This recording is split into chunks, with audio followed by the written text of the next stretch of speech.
नमस्कार, मी पंजाब डक. जुलैच्या पहिल्या आठवड्यात मात्र सगळ्यांसाठी एक सूचना. मुंबईकर, पुणे आणि उत्तर महाराष्ट्रातल्या शेतकऱ्याला सांगू इच्छितो की 2 जुलै ते 8 जुलैच्या दरम्यान मुंबईकडं मग काही ठिकाणी अतिवृष्टी होईल.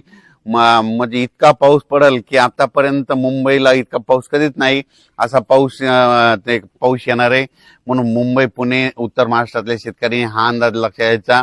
आणि आपल्या जे ओढे नाले असतील त्याच्या बाजूला समजा एखादेच जनावर बांधलेले असतात, त्याच्यामुळे ते 8 दिवसामुळे काळजी घ्यायची. कारण की मुंबईकडे खूप मध्ये 2 जुलै ते 8 जुलै मध्ये वेस्टर्न महाराष्ट्रामध्ये पश्चिम महाराष्ट्र असा तिकडे चांगला पाऊस पडणार आहे. म्हणून हे अंदाज लक्षात घ्यायचा. तर तो पाऊस तुम्हाला मुंबईकरांना सांगू इच्छितो की जुलैच्या पहिल्या आठवड्यात मुंबई, इगतपुरी, नाशिक, त्याच्यानंतर इकडे त्र्यंबकेश्वर हे पट्टा, त्याच्यानंतर संगमनेर, घाटमाता, हे अहिल्यानगर, हे असा पट्टा काय होणार उत्तर महाराष्ट्राचा आणि महाराष्ट्राचा पश्चिम भाग म्हणजे जोराचा पडणार आहे. काही काही ठिकाणी अतिवृष्टी होईल, काही ठिकाणी अतिमुसळधार होईल, काही ठिकाणी रिमझिम पडेल. पण 2 जुलै ते 8 जुलैच्या दरम्यान महाराष्ट्राकडे काय होणार आहे, एक लो प्रेशरचं रूपांतर चक्रीवादळात होईल आणि ते चक्रीवादळ सरळ महाराष्ट्राकडे येईल.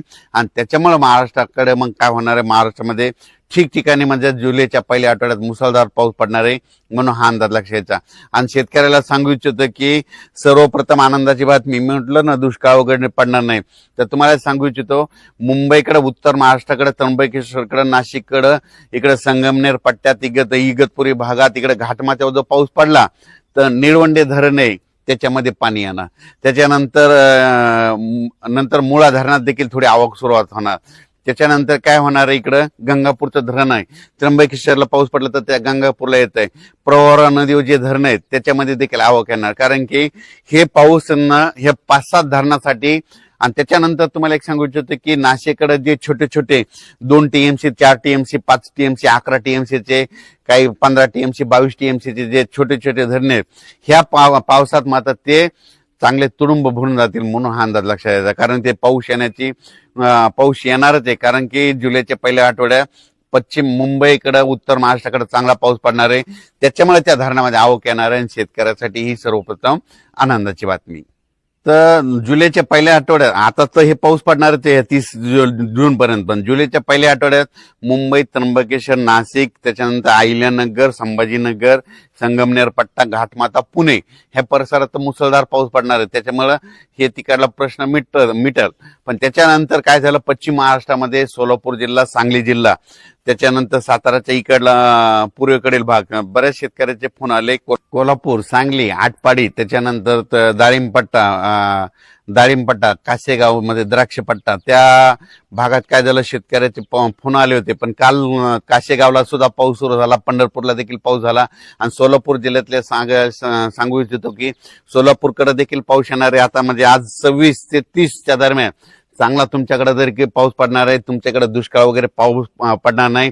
म्हणून सोलापूर जिल्हा, सांगली जिल्हा, त्या शेतकऱ्यांनी हे अंदाज लक्षात घ्यायचा. तुमच्याकडे देखील ह्यानं 4 ते 5 दिवसामध्ये खूप जोराचा पाऊस पडणार आहे. म्हणून हा अंदाज लक्षात घ्यायचा. एकदम सगळीकडे पडणार नाही, दररोज वेगवेगळा भाग घेणार आहे. म्हणून हा अंदाज सर्व शेतकऱ्यांनी लक्षात घ्यायचा. त्याच्यानंतर मराठवाड्याकडं बीड जिल्हा, लातूर जिल्हा, परभणी जिल्हा, जालना जिल्हा, संभाजीनगर, नांदेड जिल्हा, हिंगोली जिल्हा, आजपासून म्हणजे आज 26 ते 30च्या दरम्यान चांगला पाऊस पडणार आहे. पण जुलैच्या पहिल्या आठवड्यात देखील चांगला पाऊस पडणार आहे. म्हणून ह्या मराठवाड्यातल्या शेतकऱ्यांनी घाबरून जाऊ नये.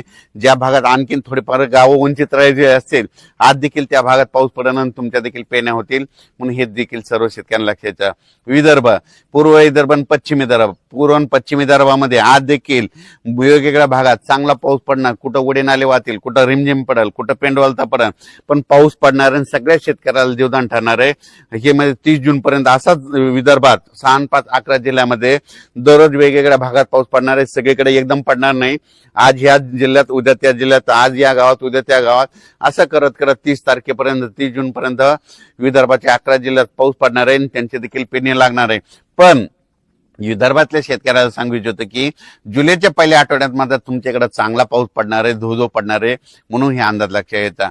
त्याच्यानंतर सगळ्यात खास करून परत एकदा मुंबईकरांना एकदा सांगू इच्छितो, मुंबईच्या जनतेला, पुण्याच्या जनतेला, इकडं अहिल्यानगर, उत्तर महाराष्ट्र, त्र्यंबकेश्वर, नाशिक, त्यांना सांगू इच्छितो की मुंबईकडे काय होणार आहे की 1 जुलै ते 8 जुलैच्या दरम्यान मुंबईकडे माझा तरी अंदाज आहे त्या 7 ते 8 दिवसामध्ये 1000 मिलीमीटर पेक्षा वर पाऊस पडेल. मध्ये किती 1000 मिलीमीटरच्या वरीमध्ये 1100-1200 मिलीमीटर पाऊस 1 जुलै ते 7 जुलैच्या दरम्यान मुंबईमध्ये म्हणजे संपूर्ण मुंबईमध्ये जवळपास 1000 ते 1100 मिलीमीटर पाऊस पडेल. काही ठिकाणी काही दिवशी 150 मिलीमीटर पडेल, काही दिवशी 180 पडेल, कुठं 100 मिलीमीटर पडेल एका दिवशी. असं करत 7 दिवसामध्ये इतका पाऊस पडणार आहे. म्हणून मुंबईकरांनी म्हणजे त्या 8 दिवसामध्ये सतर्क राहावे माझी ही विनंती आहे. ज्या ठिकाणी तुंबतं पाणी, ज्या ठिकाणी साचतं त्या ठिकाणी सगळ्यात काळजी घेण्याचं सगळ्यात. याचा नंतर तुम्हाला काय केलं जाईल, पुन्हा आणखीन 1 तारखेला तुम्हाला आणखीन एक मेसेज दिला जाईल आणि कोणत्या टायमाला पाऊस येईल त्याचा सगळा डिटेल दिला जाईल. पण राज्यात मात्र पहिल्यापासूनच मी म्हणतो जून मध्ये पाऊस कमी पडणार, जुलैला जास्त पडणार, ऑगस्टला 2 पाऊस मोठे राहतील आणि सप्टेंबर ऑक्टोबर परतीचा पाऊस धुमाकूळ घालील. म्हणून ही अंदाज लक्षाचा. राज्यात सगळ्या शेतकऱ्याला सांगू इच्छितो जमिनीमध्ये ईदभर ओल झाली की तुम्ही तुमचं पेरणी कधी करू शकता. आमच्याकडे इतका पाऊस आहे, 3 दिवस झाला आम्ही दररोज येतो पण वापसाच होत नाही, त्याच्यामुळे आमची पेरणी थांबलेली आहे. वापसा झाल्याच्या नंतर मी देखील पेरणार आहे. ज्यांच्या शेतामध्ये ईदभर ओल आहे ना त्यांनी पेरणी करायला काही हरकत नाही. धन्यवाद.